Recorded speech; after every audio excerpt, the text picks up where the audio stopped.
অস্ট্রেলিয়াতে ভোটের উপরে যে ভিডিওটা দিয়েছিলাম তারপরে অনেক প্রশ্ন করেছো, তো চেষ্টা করছি তারই কিছু উত্তর দেওয়ার।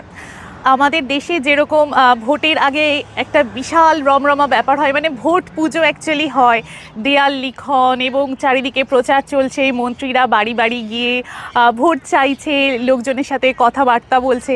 অস্ট্রেলিয়াতে ভোট আসলে তার কিচ্ছু বুঝতে পারবে না, মানে এখানে ভোট নিয়ে, ইলেকশন নিয়ে লোকে একদমই মাতামাতি করে না। ওই রেডিওতে বলে, টিভিতে বলে, এবং তখন বোঝা যায় যে হ্যাঁ ইলেকশন আসছে। মাঝে মাঝে দেখা যায় যে রাস্তার ধারে কেউ এরকম ব্যানার দেখাচ্ছে যে গাড়িগুলো যাচ্ছে, তাদেরকে দেখে ব্যাস ওইটুকুই।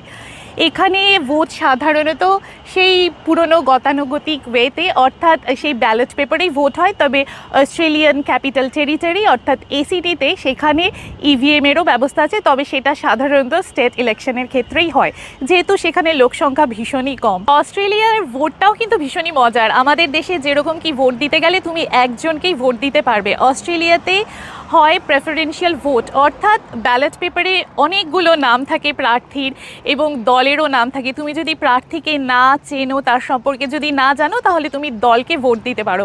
এবার ভোটের ক্ষেত্রে তুমি first preference, second preference, third preference কাকে করছো, মানে এরকম করে তোমাকে দিতে হবে, লিখতে হয়। এবং যখন গণনা হয় তখন দেখা যায় যে সেই ফার্স্ট প্রেফারেন্স ভোট 50% কোন ব্যক্তি বা কোন দল পেয়েছে, যারা পায় বা যে পায় তারাই জেতে। সাধারণত এখানে ফেডারেল ইলেকশন হয় প্রতি 3 বছর অন্তর অন্তর এবং স্টেট ইলেকশন হয় প্রতি 4 বছর অন্তর অন্তর। ইউজুয়ালি দেখা যায় যে কোনো পার্টি, মানে তারা 2-3টে টার্ম থাকে, তারপরে আবার সরকার চেঞ্জ হয়ে যায়। তো পলিসির ক্ষেত্রে বিশেষ একটা কিছু চেঞ্জেস হয় না। সকাল 8টা থেকে বিকেল 6টা পর্যন্ত চলে এবং বিভিন্ন জায়গায় স্কুলগুলোতে হয়, বুথ খোলা হয়, পোলিং বুথ থাকে, সেখানে গিয়ে যার যেরকম সুবিধা সময় অনুযায়ী সে গিয়ে ভোটটা দিয়ে আসে। ইউজুয়ালি শনিবার করে হয়। শনিবার যেহেতু শনি রবি এখানে উইকেন্ডে সমস্ত কিছু ছুটি থাকে বেশিরভাগ কাজের জায়গাগুলো, তো সেই জন্য শনিবারই হয়। যেহেতু প্রেফারেন্সিয়াল ভোট হয়, খুব স্বাভাবিকভাবেই এখানে নোটার কোনো ব্যাপারই নেই। ইউজুয়ালি রেজাল্ট বেরোতে প্রায় 2-3 সপ্তাহ লেগেই যায়, যদিও 1-2 দিনের মধ্যে হাওয়া কোন দিকে বইছে সেটা কিন্তু বোঝা যায়।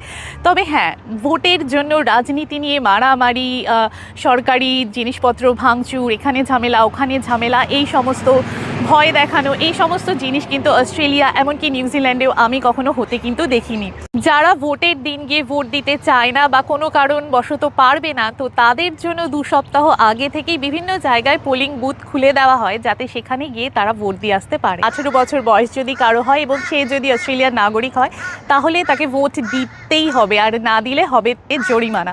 কিন্তু ভোট দেওয়ার পরে কোনো কালি ঠালি কিন্তু আঙুলে দেওয়া হয় না।